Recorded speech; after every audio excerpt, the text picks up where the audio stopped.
બેરોજગાર યુવાઓ માટે લાલબત્તી સમાન કિસ્સો સામે આવ્યો છે। રેલવેમાં અને પોલીસમાં નોકરી આપવાના બહાને પૈસાનો તોડ કરતા શાતીરને લોકોએ પકડી પાડી વિડીયો વાયરલ કર્યો છે। બેરોજગાર યુવાનો માટે લાલબત્તી સમાન કિસ્સો સામે આવ્યો છે। રેલવેમાં અને પોલીસમાં નોકરી આપવાના બહાને પૈસાનો તોડ કરતા શાતીરને લોકોએ પકડી પાડી વિડીયો વાયરલ કર્યો છે। રેલવેમાં નોકરી માટે યુવાનો પાસે 1,05,000 થી 5 લાખ સુધીનો આ શાતીર પૈસા માંગતો હતો। ભાણવડ પંથકમાં બેરોજગારો પાસે રૂપિયા ઉઘરાવા જતા આ વૈકત અને લોકોએ પકડી પાડી વિડીયો વાયરલ કર્યો છે। હું વિજયનાથ વાઢેર, હું રેલવેનું કામ કરતો, બરોબર, હવેથી નહીં કરું અને આ ખોટું હતું, બરોબર। કેનું કામ કરતો? રેલવેનું। હા, હું કરવા કામ કરતો? નોકરી માટેનું। નોકરી માટેનું। કેને નોકરી અપાવતો? છોકરાઓને। કેના બેઝ ઉપર? ગ્રુપ સી ના।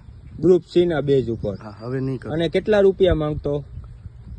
કેટલા રૂપિયા માંગતો? 1.5-2 લાખ રૂપિયા। 1.5-2 લાખ રૂપિયા? ના, 3.5-4 ના, 3.5-4 નથી બોલ્યો હું। 5 લાખ રૂપિયા તો હું નાખી દો કેનો? ચાલમના કેટલા કીધા ભાઈ? અને આ પોલીસ નું શું હતું? પીએસઆઈ નું જો તમારે વાત કરવી હોય તો કરાવી દો અત્યારે। હજી તું? હા, ના, એમાં તમારે વાત કરવી હોય તો કરાવી દો અત્યારે। પીએસઆઈ તું બનાવી દે? હું નહીં, બીજી ભાઈ રહ્યા ને એની યાર તમે વાત કરી લ્યો। કોણ હે ઈ ભાઈ? એ તમને વાત કરાવી। નામ બોલો એનું, ભાઈનું નામ બોલો। હાર્દિકભાઈ નામ લખેલું આવશે। હાર્દિકભાઈ કેવા? જેઠવા। જેઠવા। હા। ક્યાંના છે ઈ? અમદાવાદ। અમદાવાદના નાતે છે। કેવા હે? નાતે કેવા? જ્ઞાતિ 2 જણા છે, એક દરબાર છે ને એક બીજી જ્ઞાતિના। હાર્દિકભાઈ ની જ્ઞાતિ મને નથી ખબર। રેલવે વાળું ખોટી નું હે ને? હા। હવે આજ પછી કોઈ દી કરી કોઈનું? ના, ક્યાંય કરી? ના। એકેય છોકરાને લૂંટતો નહીં હો ભાઈ।